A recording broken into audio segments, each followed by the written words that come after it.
Well, it feels like we just wrapped up episode 13 of the Exit Philosophy podcast because we held it off until Wednesday of last week to be post-trade deadline. And here we are on the morning of the civic holiday in Ontario, Natal Day in Nova Scotia. And don't think I'd ever heard of that.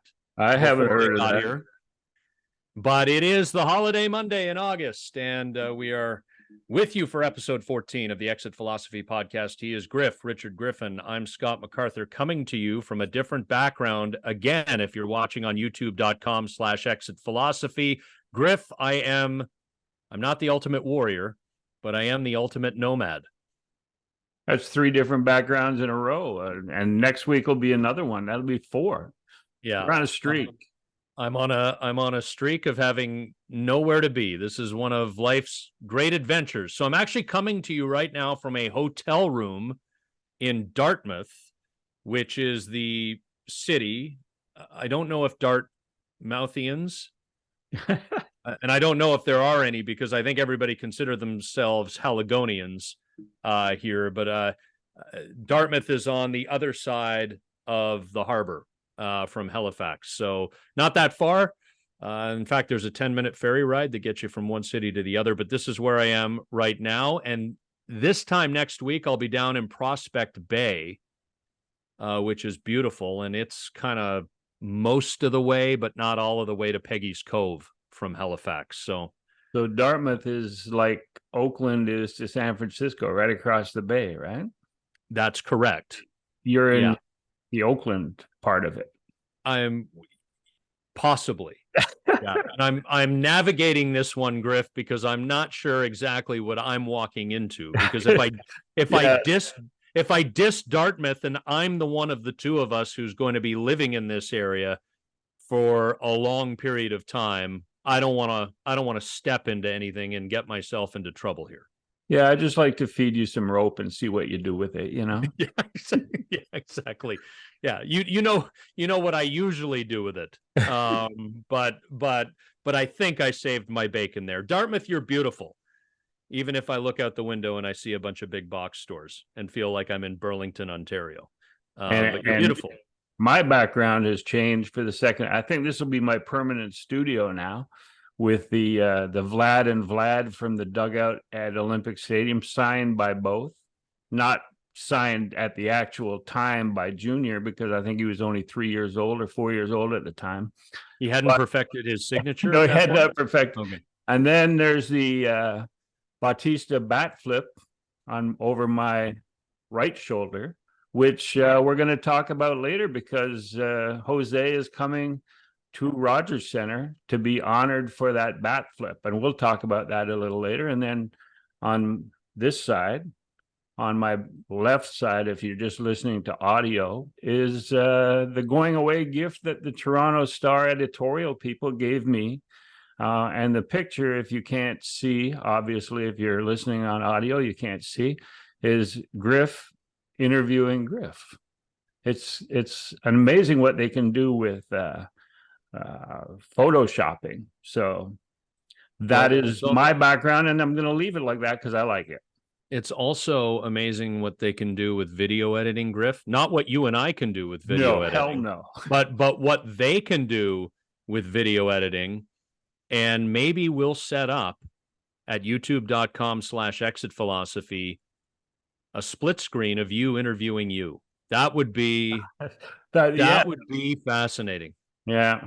I would sort of not be as forthcoming as Alex Cora was on his weekend rant, but we'll talk about that later too. Yeah, so we want to just to tee things up here. I mean, we're going to get to Jose Bautista going into the level of excellence. We're going to get into the Red Sox Alex Verdugo situation.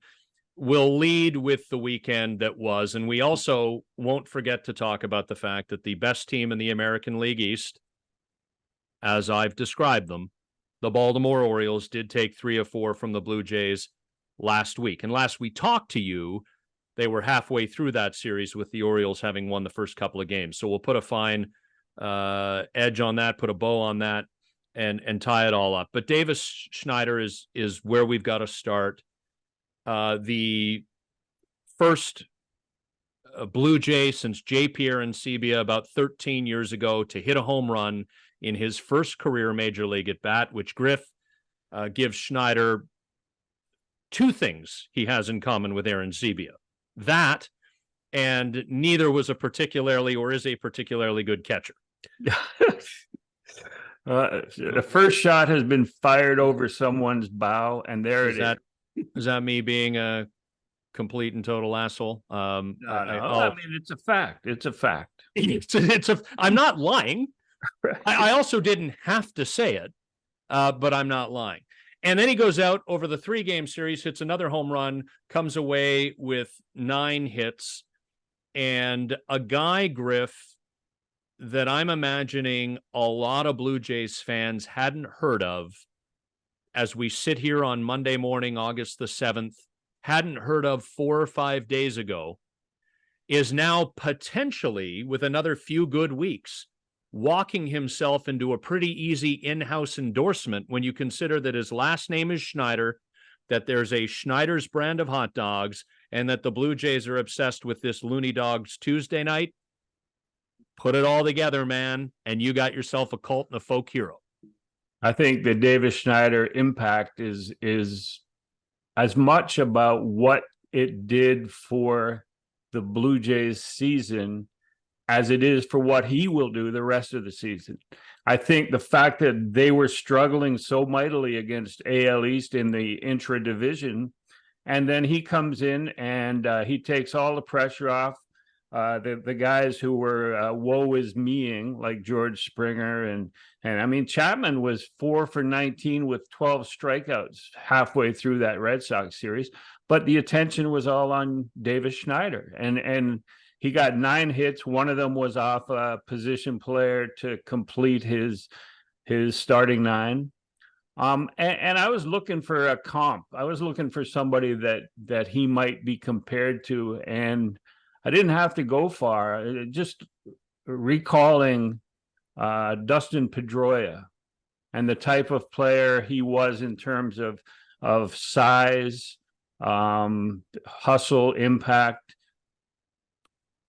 But the only thing is that Dustin Pedroia didn't get his 9th hit until his 63rd plate appearance. So there's a big difference. I mean, that's a head start. That's like letting Davis Schneider play from the red tees of life.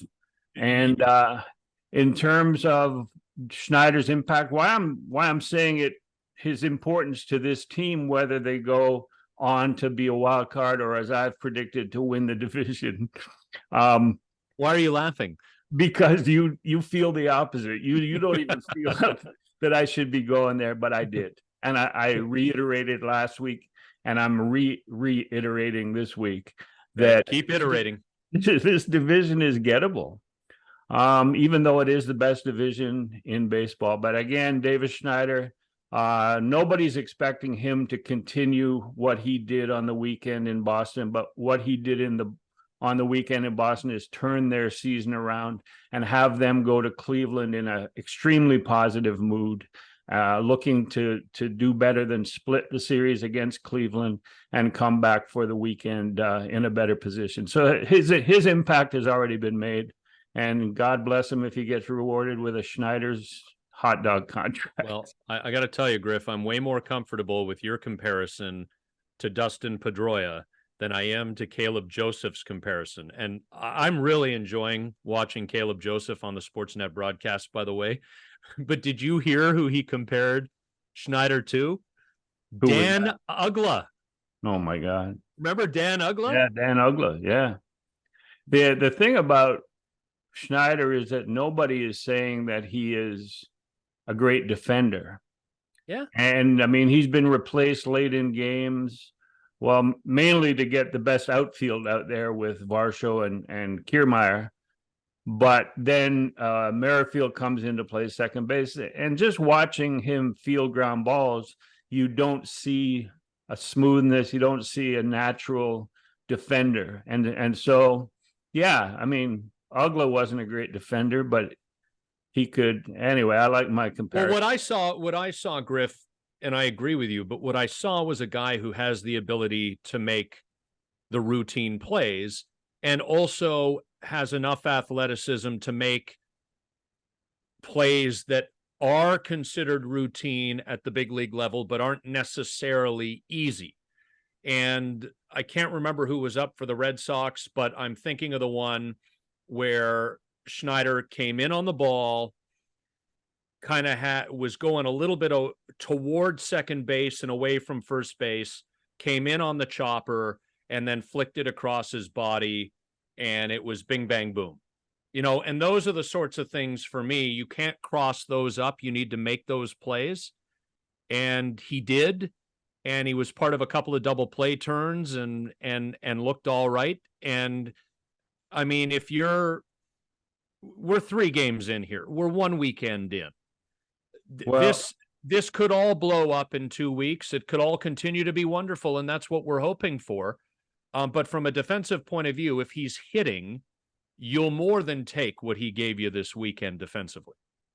Well, that leads me to, because that's the comparison, or that's the description that I would use for Paul DeJong, is that he makes the routine plays. Now you got a second baseman and a shortstop who are both described the same way, and very subtly that could influence the pitching staff. When you see ground balls go through the hole into left field or go up the middle, and it was not necessarily a bad reaction, but not the kind of range that you see from the elite defenders at both those positions.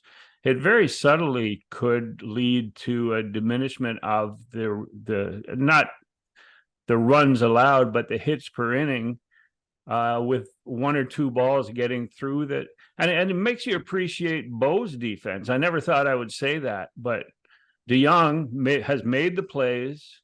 Doesn't seem to have the greatest arm, doesn't seem to have the greatest range to his left, doesn't seem to have the greatest range to his right. But it's very subtle. You don't notice it, but I'm sure pitchers do. And that's why they need Bo back ASAP, and then maybe keep using Schneider in the way they do and have him replaced in the 8th and 9th innings until he's more comfortable or shows more defensively. Who replaces him? Because let's play off the theory that Davis Schneider's not going anywhere. And I mean, this guy has earned some leash here already. And I do believe that there's something to be said for the fact that he was hitting third yesterday. Now, I know it was a design day off for Vladdy, and it wouldn't have happened if Vladdy was in the lineup. But you can go to somebody else other than Davis Schneider to hit third if someone is worthy of that spot. And John Schneider, the manager, we got a J or D this now because we can't just keep Schneidering everywhere. But John Schneider's like, well, why not? The guy's red hot. I mean, to me, the fact that the Blue Jays were playing with house money on Sunday allowed for Davis Schneider to bat third and for the fan base not to go ape shit over it. Like, they had won the first 2 games of the series. Davis Schneider's becoming a cult hero. Let's bat him third.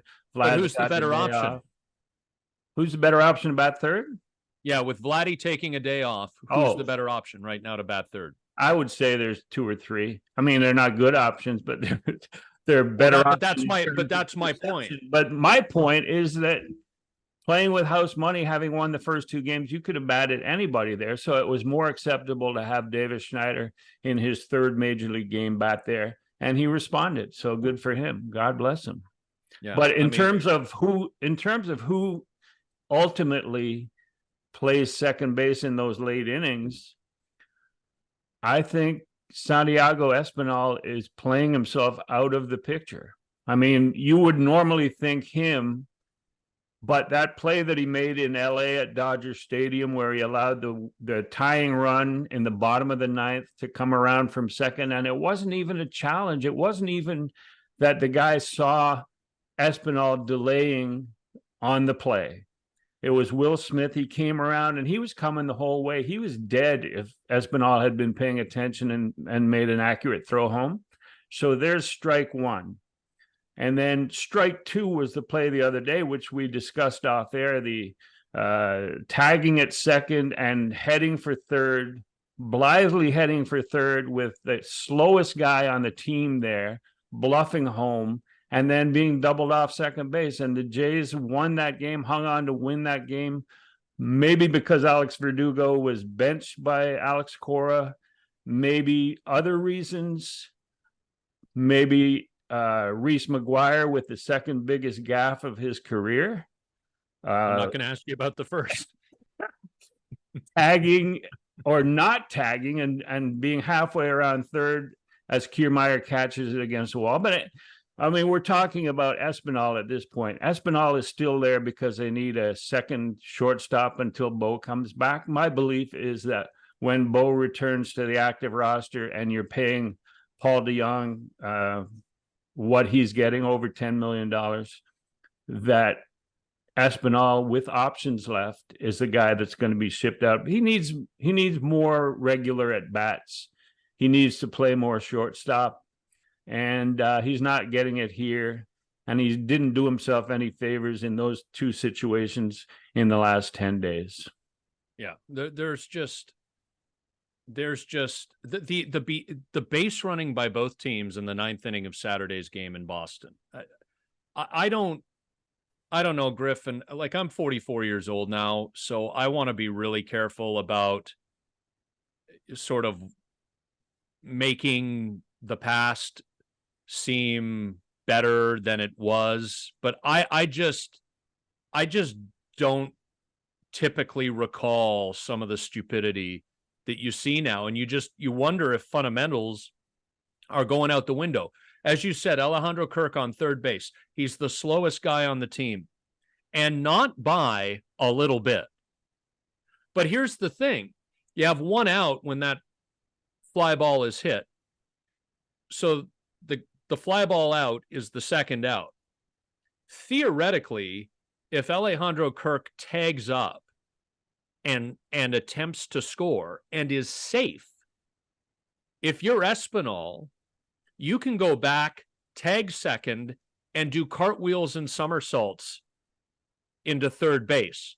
Because presumably if Kirk is safe at home, there's a tag play, and that's going to have the catcher occupied for a couple of seconds as he tries to receive the throw from the outfield and get the tag down. You can do somersaults and cartwheels into third base. There is no reason, there's no logical explanation that anybody can offer for Espinal coming off second base as significantly as he did on that play. You can take a secondary, you can go a third of the way to third base, still come back and tag up if there's a throw home that clears the cutoff man, and still get into third base safely. There's no reason under any circumstance to handle it the way that he did. And I'm saying that the somersaults and cartwheels would still have been the wrong play, because you do have the slowest runner on your team trying to score from third base. So even if he went, if they choose to go for you as the base runner, Espinal, going to third, and they tag you before Kirk touches home plate, then the run doesn't count. That's the third out. Run does not count. So there's absolutely zero reason. He's got to go like 30 feet away from second base. There's one out on the play. And if the ball drops in, you do have a chance to score if you've done that. If the ball is caught, you go back to the bag. There's no advantage of cartwheeling and somersaulting to third base, even if there is a play at the plate and there's more dust than Lawrence of Arabia. Yeah. Good line. I was not expecting that one. But you've got a couple of borderline major leaguers in Espinal in the top of the ninth and Reese McGuire in the bottom of the ninth with foibles there. And I know the Red Sox third base coach is signaling home run, and that's on him as well. But you just got to know, because if that ball bangs off the monster, you're scoring easily from second base. Yeah, like, it's not complicated. And Reese had a hand clearly in that Blue Jays victory, and as his hands go, that's a better place for them. There's no reason for Reese McGuire or the runner, whoever it is at second base in that situation, to even be looking at the coach. So the fact that the coach is sort of doing the hand signal, you should be turned around, looking at the wall, looking at the outfielder with a good secondary. And when that ball hits the wall, you're going to score. There's no doubt. So, like, for him to be celebrating prematurely, I mean, I heard he does other things prematurely, but there's no reason for even the coach being involved, but the coach was involved. Coach made a mistake. Alex Cora covered it up, as Alex Cora has covered up a lot of stuff in the last little while. And again, I promised we would talk about the Verdugo situation. This might be a time to talk about it. You had an opinion on. Well, I just the last thing on Reese, Griff. I mean, it's always a struggle to get home, right? I mean, distractions. You got to get home. you got to get home. Do it at home. Yeah, we gotta get home. We got to get away from that. We're now deep. And by the way, you're not going to see any of this content on griffsthepitch.com. How about me sliding in a little bit of a plug here? Griffsthepitch.com. That's where Griff's entire catalog of work is. Griffsthepitch.com, multiple weekly Blue Jays and MLB columns. You get a weekly MLB Power Rankings column. You get exclusive conversations with some of the game's greats, past and present, featuring a lot of current or former Blue Jays, former Montreal Expos, a lot of trips down memory lane, and the Exit Philosophy podcast, which you're listening to right now and won't be talking about Reese McGuire anymore in this episode, is also linked at griffsthepitch.com. So I want to talk about the Verdugo thing, Griff, because accountability matters. And by the sounds of it, when the first pitch was thrown on Saturday and Verdugo wasn't in the lineup, there was this really lack of understanding of the whole thing. And it trickled out Saturday evening and into Sunday's game that Verdugo had shown up 2 hours before Saturday's game. That's quite late. I mean, if you want context, the clubhouse opens to the media 3.5 hours before first pitch. So if you're playing a 7:00 game, the clubhouse is going to open at 3:30. If you're playing a 4:10 game, the clubhouse is going to open at 12:40 in the afternoon, over the lunch hour sort of thing. So Verdugo was really late. And there was speculation that he was pissed that he had been pinch hit for by Rob Schneider the night before. And I think you and I would be offended, Griff, if we were pinch hit for by Rob Schneider. But there are ways to handle it, and there are ways not to handle it. What got me was how Alex Cora, and keep in mind, Cora is just minutes at the podium, minutes after the Reese McGuire base running debacle, and the Red Sox lose Saturday's game in a really ugly way. So he's dealing with the emotions, the anger, probably perplexed by the stupidity, etc., of that moment and the way they lost that game. But when you get up to the podium, especially in a place like Boston, which I don't know if you know this, but they invented baseball.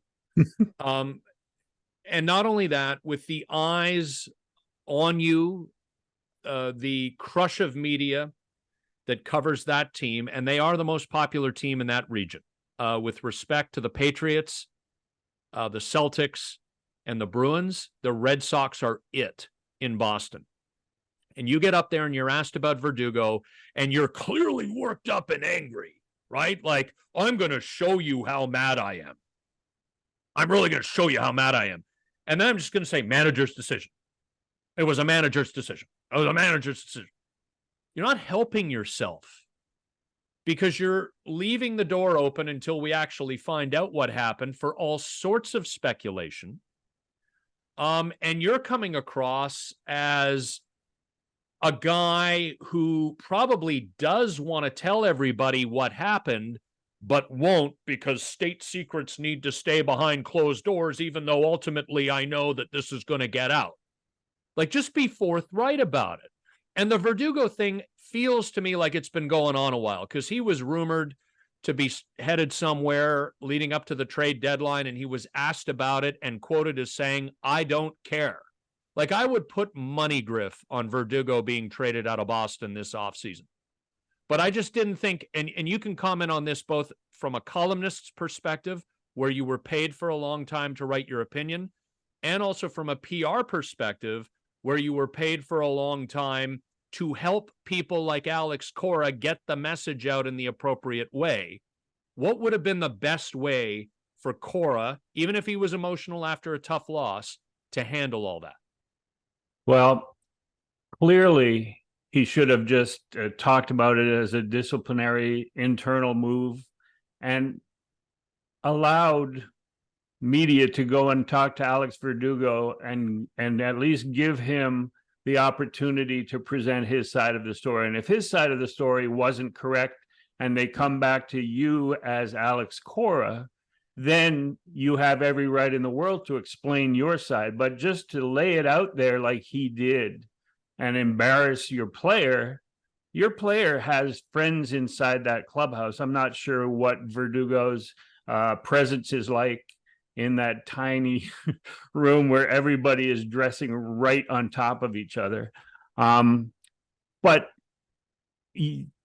Alex Cora has to be told before he goes into that interview room, and their interview room is separate from the clubhouse post game. They got to go up some stairs. So you do have time to advise and speak to your manager or speak to your players, whoever is going up into that room.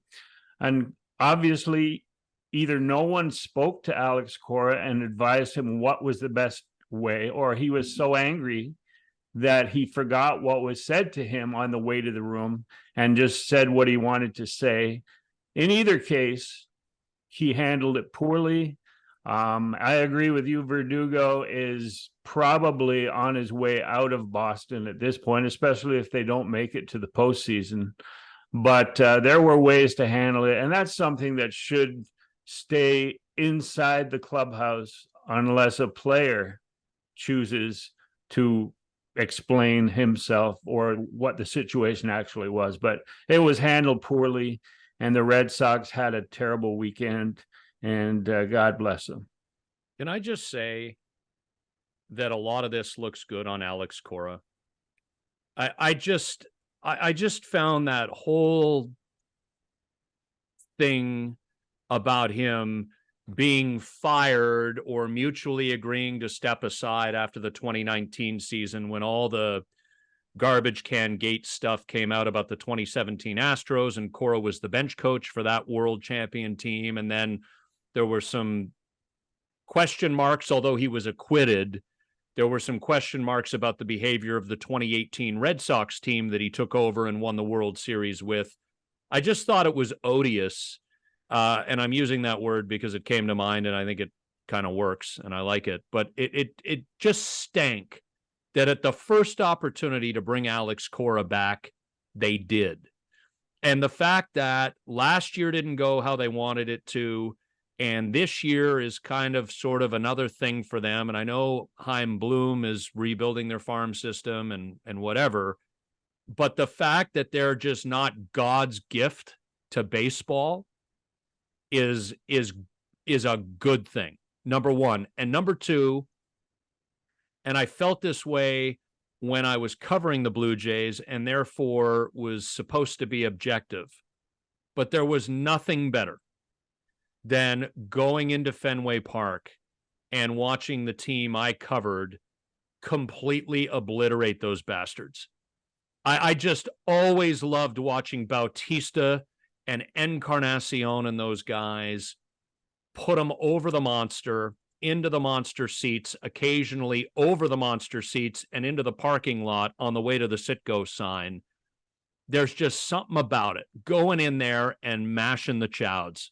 I got a couple of things here. One was at the 2019 winter meetings, my first year with the Jays in PR, we set up a photo at the managers luncheon with the Puerto Rican managers. It was Charlie Montoyo, Alex Cora, Dave Martinez, and Carlos Beltran. Mm-hmm. And that photo did not have a long shelf life because Beltran and Cora were both out by opening day of that season. Yeah. So there was that. And I'm not a big fan of Alex Cora or Derek Fisher, who was apparently the drummer in Houston at that time. but the other thing is the comment you made a few minutes ago about the Red Sox being New England's team and getting the most coverage and getting the most critical coverage. I believe it's because every kid growing up in New England, and that covers halfway through Connecticut where they become Yankee fans. Rhode Island, Every all of it. kid, every kid growing up in that New England area believes they know more than the manager and players of the Red Sox. It's just baseball, and kids are growing up ingrained in how to play the game, except for Reese McGuire. And that does not translate to the coverage of the Patriots or the Bruins. Not everybody knows the correct strategy for hockey or can, absorb the playbook from Bill Belichick, but everybody knows how to play baseball. And to me, in all the years, in the 50 years that I've been in baseball and watching the Red Sox nation operate, if you're not a New Englander, you are not accepted as a writer or an observer or an analyst of Boston Red Sox baseball. You got to be one of them. And how do you? And even as a visitor, like, and I'm not going to sit here and get pissy. I don't care. I don't care how you, like. I mean, it's not like I was walking around mushy faced with my feelings hurt, Griff. But I can count on more than one hand the number of friends I have on the New York Yankees beat. And I'm thinking of maybe one, although we haven't talked in a while, but that life goes on and shit, people are busy.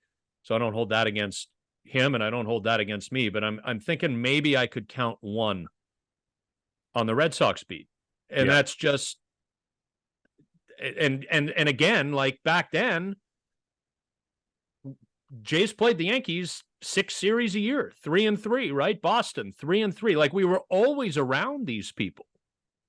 I think that coverage of the Red Sox and coverage of the Yankees make them the two biggest town teams in MLB. Like the media cheers outwardly for those two teams. The difference is that Red Sox media is allowed to rip and criticize, and as an outsider, you're not. But in New York, they react the same way. They rip things that go wrong. They're still cheering for the Yankees, but they can rip things that go wrong. But so is Scott MacArthur allowed to rip things that are going wrong, and they don't take it. I mean, they're more cosmopolitan and they're more a media of the world. Meanwhile, the Red Sox media is a media of New England. They're local, and you better not be the one ripping Alex Cora because that's our job, they say. So to me, that's the difference. Right. And that's why you have more friends in the Yankee media than in Red Sox media. Yeah. And mean, we can sit here and rip Alex Cora and also not give a shit if it pisses off a asshole. I don't presume that they're listening anyway. If you are, and we got along, hey. Otherwise, I don't really care. I just thought, there's bad vibes in Boston right now, Griff. There's bad vibes, and to circle it back to the Blue Jays, because I want to tie a bow on this, and not Bo Bichette, but like a BOW. Although the Jays need Bo back. Right. We can factor in the end of the Orioles series as well, if you want. But like, I'm very much from the state of Missouri at this point. So yeah, I probably wouldn't be accepted. I may be accepted on the Royals or Cardinals beat, but not the Red Sox. I'm very much from the state of Missouri. Show me. It's very nice that you won 3 in a row. I love it. I'm happy. It's wins for the Blue Jays in the American League East, and we know how hard those have been to come by, and we know that they had not beaten the Red Sox yet this year until Friday night. So to get some of those wins back in that series, wonderful. But you know what? This train has left this station a few times this year where we thought a good series against a credible, not necessarily a great, but a credible opponent was going to translate into a run of 10 of 14 or 14 of 20 or 18 of 25 or 26, where you get a really good 2, 3, 4 week span of baseball. And it has not resulted in that yet. You go to Cleveland now, a team that pitches well but can't hit. Josh Naylor's on the IL. Go have a good 4-game series on the South Shore of Lake Erie, please. Show us that this is leading to something, because I still don't see it from Vladdy. We know Bo's hurt. Springer's showing us signs, but I'm not sitting here going a sweep at Fenway Park has cured all the Eels. I'm just not. I think that inside that Blue Jays clubhouse, they felt the same way as you did in terms of a good series not translating into the next 12 or 15 games. But I think that Red Sox series, and God bless Davis Schneider again, has created a situation where if they cannot win 3 out of 4 in Cleveland, then, splitting 4 games against Cleveland when they don't have Naylor, when there's a chance that Ramirez might be suspended for his fight with Tim Anderson, when did I say Bieber is out, and the bullpen is their strong point. And I think when we talk about Blue Jay killers, their infield, Ahmad Rosario was one of them, and now he's in LA. Yep. I think that, to your point, if they can't win 3 out of 4 in this series, then they're back to square one. I mean, really, 13 games over 500. They need to be 20 to 25 above at the end of the season. And this is where you need to make hay. They play 20 of the next 36 games against teams under 500, which they've played 65% of their games so far against teams at 501 and above at the time that they played them. So they've had an extremely difficult schedule. So when people go, oh, well, they beat so-and-so, but they're a bad team. Well, the Blue Jays have not played a lot of bad teams. Even teams that, like the Angels, maybe the Jays put the Angels into a slump. Who knows? But when they played them, they were 3 games behind. They could have tied the Jays for the last wild card if they had swept the series. So their schedule has been extremely tough. I don't begrudge them playing teams like at the end of August and early September, like the Royals, the Rockies, the 4 series in a row. They go to Oakland. They go to Colorado and Oakland for a week. Yeah. Like, you got to make hay there. They got 12 games in a row where they should be able to make hay, because it's a part of the schedule that they really haven't encountered so far, where it's like, you guys should win these games.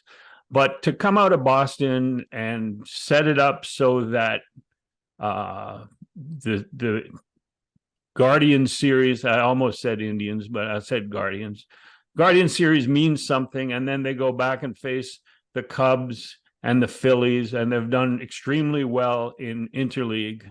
And so it's setting itself up, not that they're going to do it, not that they're going to take advantage of that Boston weekend, but it's teed up for them. It's teed up for them.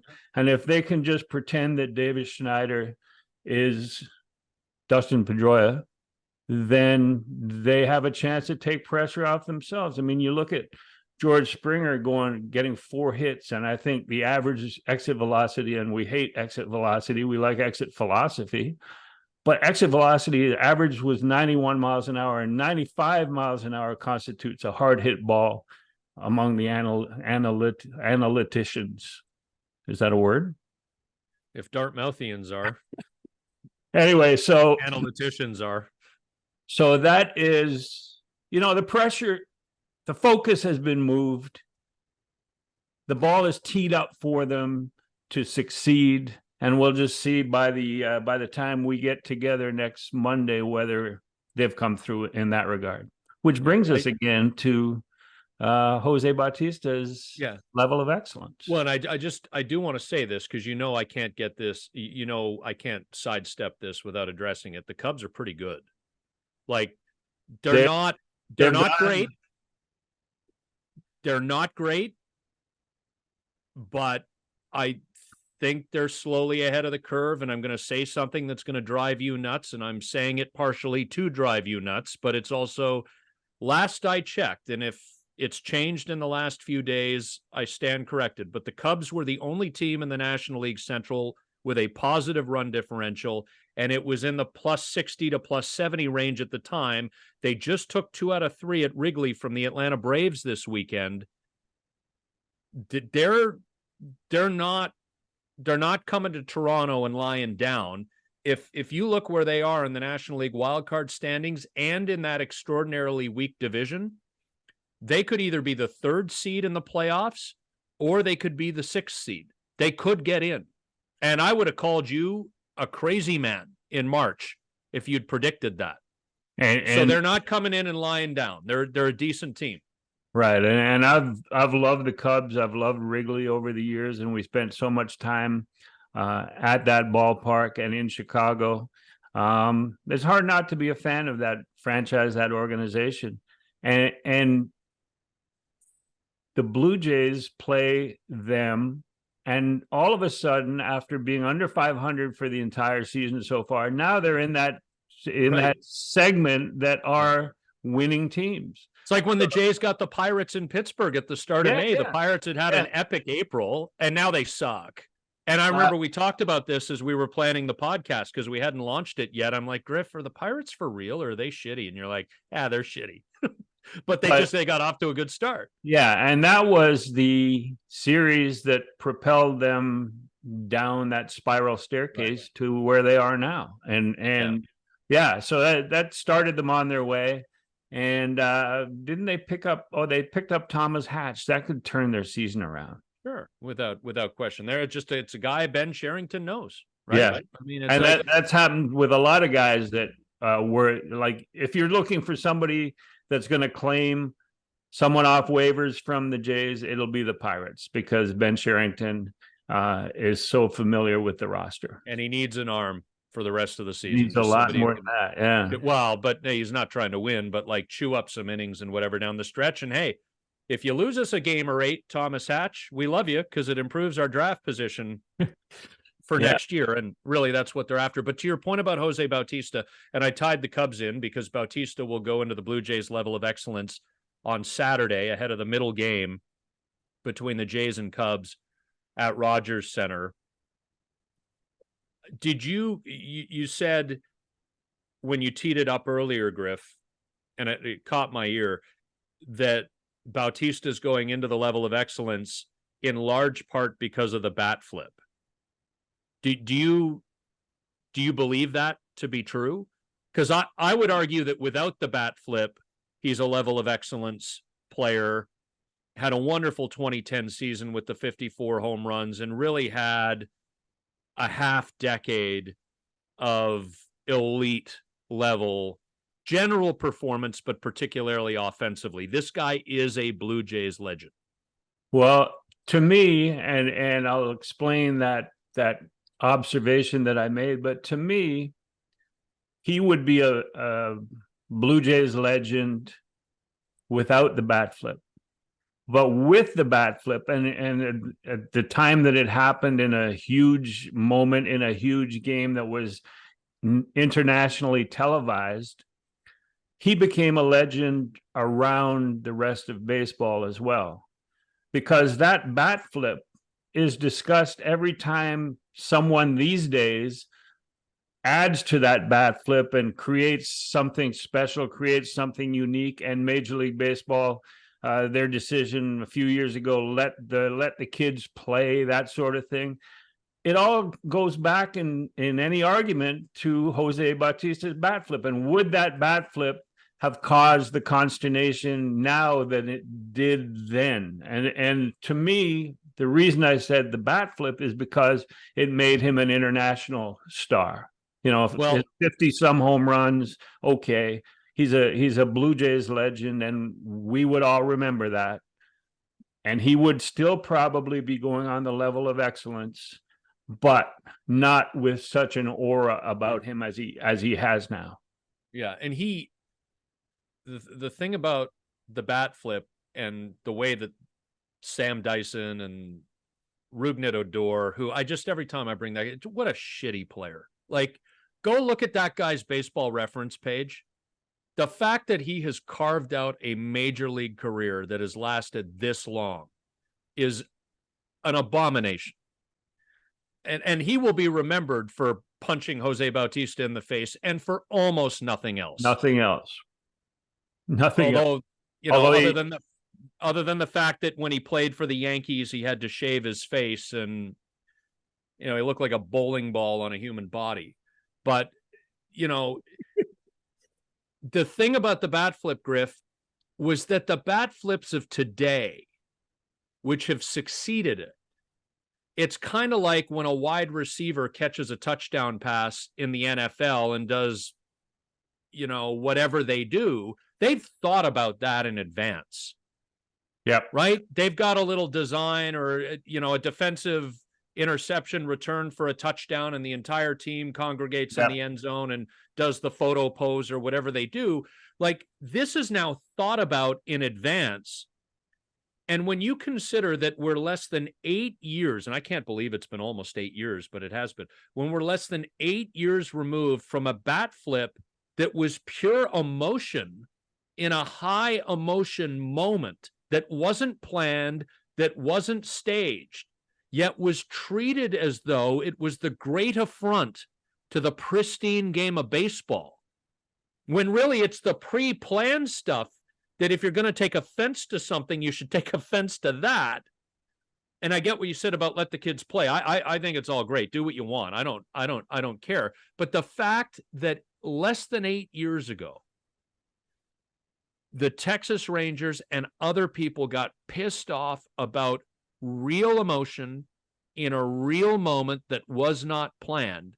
It's almost like it's another world now, the way things have changed as a result, as you said, of that bat flip. Yeah, and taking that moment, taking the moment of the home run and the bat flip and just isolating that is the wrong thing to do, because you have to take into consideration the game turning around in the top of the seventh and leading to the bottom of the seventh. The top of the seventh with Russ Martin's throwback to the mound, hitting the bat, the runner coming in, the umpire controversy, should he score, should he not score? And then the game turning around to the point where now the Rangers were going to move on in the playoffs. And then Bautista with one swing of the bat, putting an end to that. You cannot isolate that moment from what led to it. And that's the spontaneity and the genuine emotion of that bat flip that people who weren't following the Blue Jays at the time, or who choose to use that as how the game isn't the same as when Joe DiMaggio was playing. They don't take that into account, and it's an important consideration that can't be ignored. I always come back to this because I covered those teams, and you and I rode planes and subways and stopped in at bars and had 9 beers in 2.5 hours. And I got wheelbarrowed back to wherever the hell I needed to go. And you were right upright pushing that wheelbarrow. Good for you, man. But I remember all those days, and I described it multiple times when I would guest on TSN radio stations across the country. And I'm actually, as I described this, Griff, thinking about the places I was standing when I was on the phone doing those radio guest spots, like the walkway outside of Fenway Park, at the press box level, stepping outside and overlooking, is it one of those streets in Boston? Is it Boylston or something or other? Yeah. But like, I'm thinking about where I did some of these, and I always said, you know, this is this team's personality. You know, you got the down home sort of come as you are, John Gibbons, you know, Griff, but like juxtaposed with personalities like Jose's, like Josh Donaldson. And that was a huge, obviously, get on the field, but also in the room for the 2015 season going forward. And I would always describe it as me envisioning the team bus showing up in the bowels of the visiting stadium, and the guys grabbing their shit, getting up out of their seats, and coming down off the bus and walking in with both middle fingers up in the air. All the players. F you, we're here, and we're going to beat you. And there was an intensity to that group, and Jose was, I think, right there with Josh Donaldson, the centerpiece of that intensity. I think I mentioned Gibby, but I also think like Edwin Encarnacion, who was an assassin on the field, especially in the batter's box, but had a much more calm and sort of placid demeanor about him. All of those personalities and the way that they came together. I look back on that, it was a really special team, and had it won the World Series in 2015 like it probably should have, we'd talk about them with even more reverence than we are right now. You know, it's funny that you mentioned that, and the off the bus with the finger in the air. That is a great description, or a great description of the attitude that changed from when the leadership was Carlos Delgado and Vernon Wells. Those two guys, Carlos Delgado to me should have been in politics, could have run for anything in Puerto Rico and won an election. But he's a Hall of Fame baseball player too. Right. He was not Jose Bautista in terms of leadership and screw you. And neither was Vernon Wells. Vernon Wells probably was as talented as maybe anybody since that time and could have played on those teams, but he wouldn't have been that leader. He wouldn't have been that Josh Donaldson or Jose Bautista, or like the rest of the baseball world can go screw themselves. He just wasn't that guy. And like when you talk about those years with Bautista and Donaldson and contending and going to Kansas City and being in charge until Lorraine Delay, and like I get goosebumps just thinking about those, you know. But Griff, and I hate to cut you off, but we can even go back, or I should say we can go back more recently than Delgado Wells. Like, think about 2013 and 2014, and that's where I'm focused on because I wasn't around before that. But like, you had Jose and you had Edwin, but who else?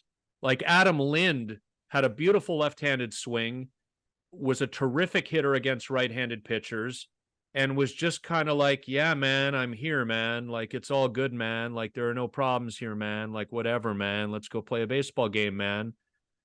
And then you had like Colby Rasmus, who, and I will say this, was one of my favorite athletes to cover, but there was a tortured soul element to that guy that I think goes back to his childhood with his father. And then there was,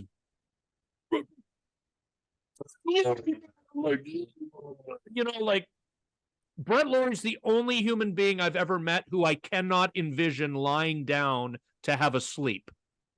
I just assume Brett Lawrie's been awake for all 33 or 34, however old he is now, years of his life. Like, I was watching MLB Network the other day on the morning show, and Mark DeRosa, who was brought in by the Blue Jays to babysit Brett Lawrie and to teach him how to be a major league player and how to respect the game and how to this and how to that. And Brett Lawrie's name came up, and Yonder Alonso was on the same panel. And Mark DeRosa said, I wonder what Brett Lawrie's doing now. And Yonder Alonso, who I didn't even know knew who Brett Lawrie was, Would they have been teammates in Oakland in 15? Because Yonder was in. Yeah. I'll look it up as you're talking. He said all he said was Red Bull. So like he was having a Red Bull. So his reputation has not died. Brett Lawrie, a great talent, but like he'd just be sitting in front of his locker and his right leg would be thumping away. You know, he's like so fired up and so wired up. Okay, so they would not have crossed paths because Brett was an athletic in 2015. And Yonder Alonso was an athletic in 16 and for part of 17. So they just would have missed, because I think Brett went to the White Sox, right, in Oakland. But there's that famous story of John Gibbons apparently saying to Bob Melvin after this story? No. Okay, there's this famous story that's floated around after the Donaldson-Laurie trade where John Gibbons is talking to Bob Melvin and says to Melvin, good luck with Laurie. And Melvin looked right at him and said, good luck with Donaldson. Yeah. Right? Because Donaldson, like Josh, uber intense guy, right? Like, so, and they were both referring to the management of personalities. Josh Donaldson was obviously the best player in the American League and arguably baseball in 2015. And the return on that investment was a billionfold. But it was just talking about managing the intense personalities of that time.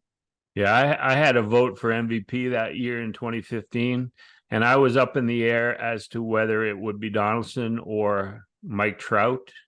And the Angels, once again, were not. They were sort of on the periphery of contending. And I guess it was a 4-game series in Anaheim late in August, maybe early September. Yep. I think it well. And Donaldson so much outplayed Trout in that series, going head to head in a series that was important to both teams, that made up my mind. The last month, to me, didn't make up my mind at all. It was that series where Donaldson was just dominant, and he was able to step up in big moments in that season and other seasons. So like, you're right. It was Melvin and Gibby talking about different problems with both guys. But I mean, I like both guys as players, but Donaldson had that one season that was just out of this world MVP. Yeah, as I say, the memories that you talk about getting goosebumps, Griff. I mean, we're not supposed to be fans when we're covering this team, but there was just something about being around that group that I'll never take for granted in my life when I look back on that. And my life is very different now than it was then. But like, I'll always take that with me, and going into different cities. And I'm not just talking about the obvious ones like Seattle, where the BCers and some of the Albertans, the Western Canadians come down, or Minnesota.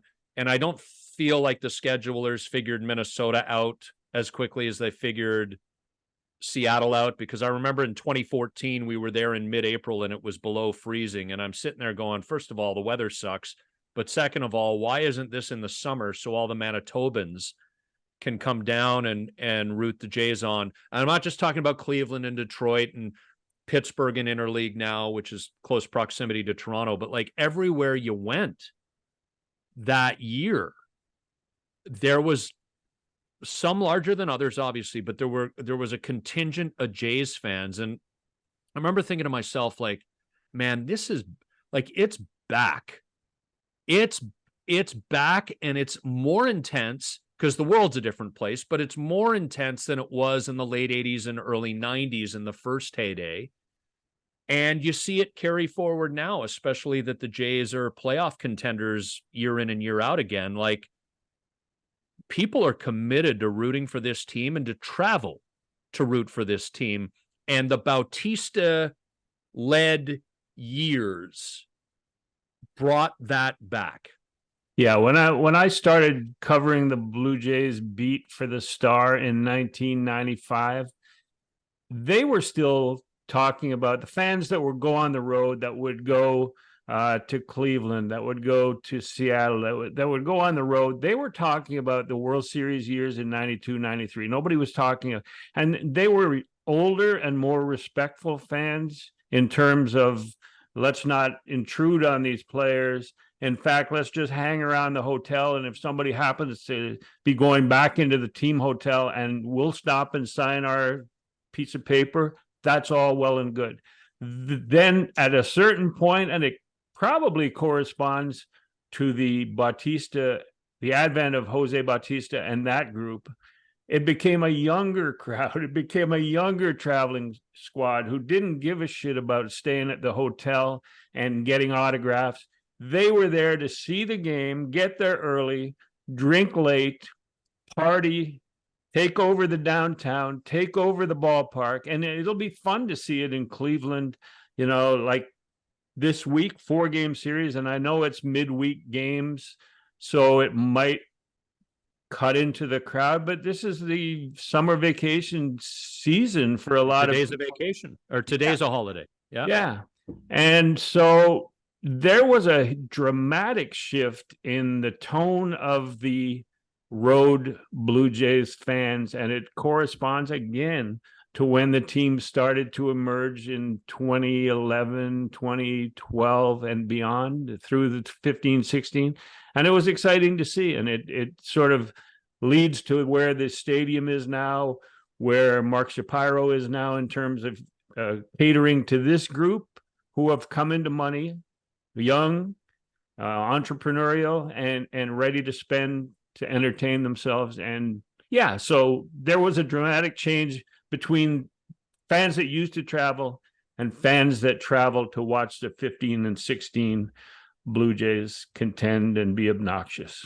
Right. And I'll also say this, Griff, and I am more than I've ever really presented myself. I'm way more of a uniform nerd in all sports that I follow than I usually discuss. But I really think the rebrand before 2012, and I think I said it on TSN 1050 at the time, and because it's weird, like, we're all human beings. You can be walking down the street and a scent hits your nose and it takes you back to a moment 30 years ago, right? If that scent was there in a moment 30 years, you remember where you were, blah, blah, blah. Same thing with sound, same things with sights. I remember saying on TSN 1050, I'm like, this uniform change, I feel like I'm a kid again, right? Because nobody has the Blue Jays font for their lettering or their numbering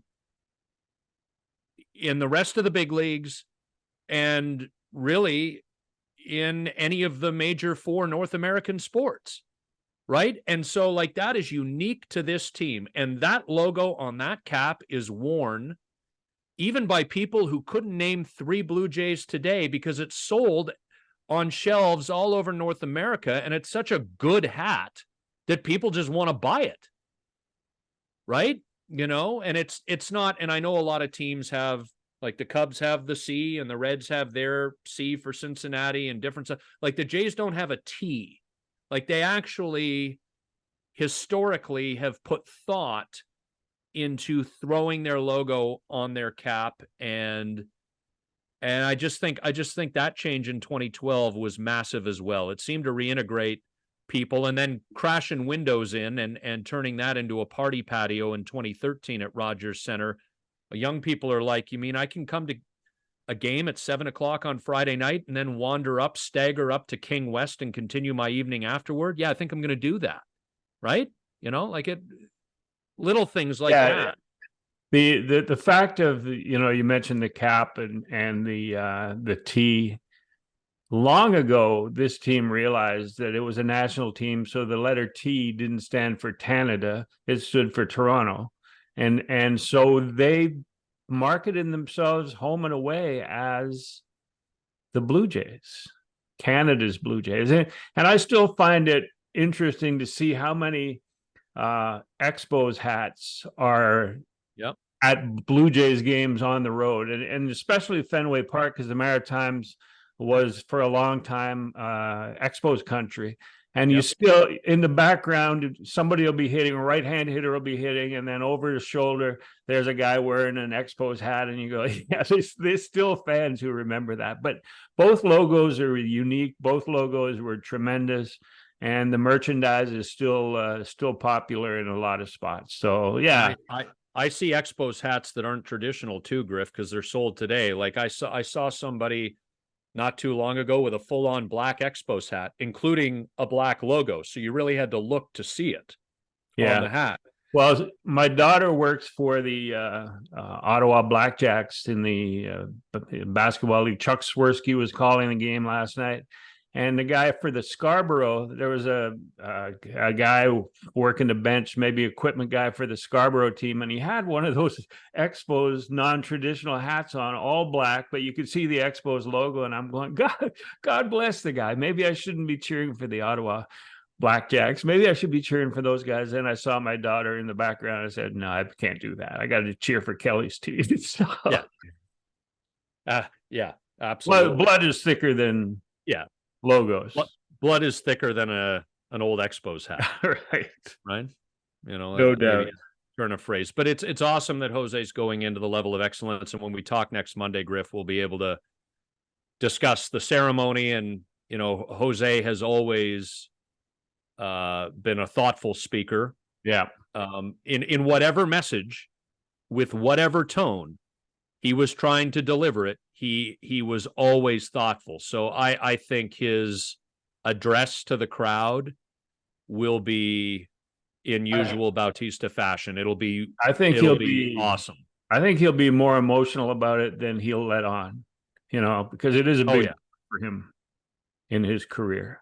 Yeah, and he deserves it. And, you know, I have a tendency, because going back to the uniform thing and the fact that the Yankees and Red Sox were so dominant in the AL East and they had such big payrolls, which afforded them not only the opportunity to go into free agency and enhance their teams, Griff, it also allowed them to keep the guys they drafted and developed, right? Where the Jays felt for a while like a feeder system, you know, guys getting into their 5th or 6th year in the league and getting expensive in arbitration and approaching free agency. It's like, well, when are they trading this guy to the Yankees or to some contending team?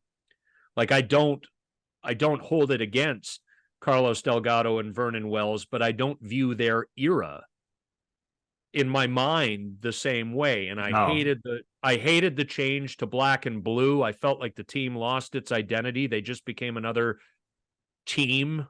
Yeah. You know, also I don't see it the same way, and that's my bias. I acknowledge that. But I have Jose Bautista in my personal, and I know this is arguable, but in my personal top 5. I really do. And I know his name is disgraced, but Roberto Alomar on the field is a top 5 Blue Jay for me. I would argue he's the best. Roy Halladay and Dave Stieb for me. I don't want to omit the name of Roger Clemens, but I don't view Clemens as a Blue Jay. No. Even though he won 2 Cy Youngs in 2 seasons, he's more a Red Sox and then a Yankee. Yeah, he's even more of an Astro to me than he was a Blue Jay. I would have to include Delgado on that list too. Yeah, I think that's where my top 5 is right now. It would be Alomar in whatever order. It would be Alomar, Stieb, Halladay, Delgado, Bautista. Those are my 5. And then on the fringe, guys like Tony Fernandez. Fernandez is there. Yeah. I mean, you know, George Bell. You need a certain amount of longevity, which is where Clemens doesn't qualify because he only has a Blue Jay. Right. Yeah. Yeah. So I think that, and do we identify a particular player as a Blue Jay? Right. And even though Alomar was only a Blue Jay for 5 years of what turned out to be a very long career, he actually was nowhere else longer than he was in Toronto. He was 3 years in Baltimore, 3 years in Cleveland. He had been less than 5 years, obviously, in San Diego prior to Toronto, and he was a Met and maybe something else. Remind me if I'm missing something toward the end. Doesn't matter. Well, yeah, it was a Guardian. Yeah, 3 in Baltimore, 3 in Cleveland. Yeah. After Toronto, you know, all that, and then Steve and Halladay are obvious, and so are Jose and Carlos. So, yeah, really good stuff. Anyway, that sounds like a wrap for this week. Yeah, we've covered a lot of ground, and including the Blue Jays and their weekend in Boston and their discovery of Davis Schneider and going into Cleveland and trying to please the visiting fans that are going to be flocking and taking over the downtown area, which isn't that difficult in Cleveland, but happens nonetheless. Yeah. So unless you got something to add, Scotty, I think we've pretty much wrapped. Well, I should say before we leave, Griff, and we're not going to do it now, but NFL preseason, they had the Hall of Fame game, Jets and Browns last week. NFL preseason kicks into high gear this weekend, and there could be some NFL barbs thrown into the Exit Philosophy podcast. And if you and I, and really it's more me, because you know that I am adverse to doing anything that requires effort, but if we come to some kind of arrangement where we sort of do a side gig talking NFL, I'm all for that. Yeah, I mean, once the Jays wrap up their playoff run, we may just be able to diversify a little bit. Right. And we know the Jays aren't wrapping up their playoff run until early November now, because they've got Davis Schneider, and clearly Vladdy's going to re-enter the lineup tonight, hit 3 home runs. If that happens, by the way, I called it. If it doesn't happen, as it's likely not to, I didn't say it. And Vladdy will be fixed, and then all will be well with the world. You sound very facetiously sarcastic, but I do believe that this 4-game series is an opportunity with the ball set up high on the tee for a long drive. And interesting, and we'll talk about it next week, but it'll be interesting to see how they handle it with the distraction of Davis Schneider and his whatever performance in Boston, which obviously he's not going to get 3 hits every game, average 3 hits every game, but it was something they needed at the time, and they need to take advantage moving forward. We'll see how that goes. GriffsThePitch.com is where you can get all of Griff's written and audio work and the Exit Philosophy podcast. YouTube.com/Exit Philosophy is where you're watching us, if you're watching us, and it's where you can watch us if you're not watching us and you want to see our faces as we talk to you. And as you know, we're available on all the audio platforms wherever you get your podcasts. Back with more next Monday. Have a wonderful short week of work. Thanks, Scotty. Thanks, everyone.